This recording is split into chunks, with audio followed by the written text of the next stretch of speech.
Hello everyone, I welcome you once again to today's edition of Mr. Hallelujah Maths class. Alright, today we'll be looking at matrix subtraction part 2. How we are going to carry out subtraction involving two matrices. Alright, previously we looked at a square matrix. Carrying out subtraction involving square matrix. Alright, that is a 2 by 2 matrix. Today we'll be looking at that of a 2 by 3 matrix. So let's say if matrix A is, let's say 1, 2, and 3. That's the first rule. And the second rule is 0, 1, and 4. And matrix B is equal to another 2 by 3 matrix. Let's say 2, 4, and 3. Then here we have 1, 0, and 2. So this is a 2 by 3 matrix.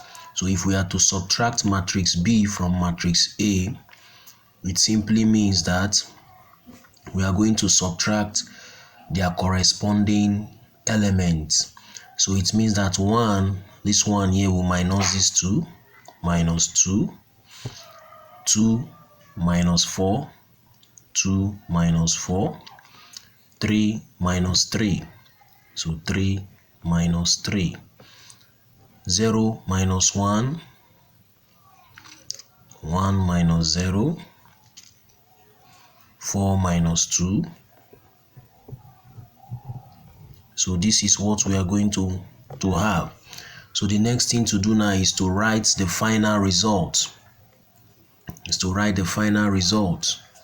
Alright, 1 minus 2 will give us minus 1, 2 minus 4 will give us minus 2, 3 minus 3 will give us 0, here will give us minus 1, here will give us 1, and here will give us 2. So this is our final answer. When we subtract matrix B from A, we still have a 2 by 3 matrix. Remember, if the both matrices are not of the same size, subtraction cannot take place, just as the case of addition. Thank you for watching. Do well to follow the page, Mr. Hallelujah Maths class. Bye bye.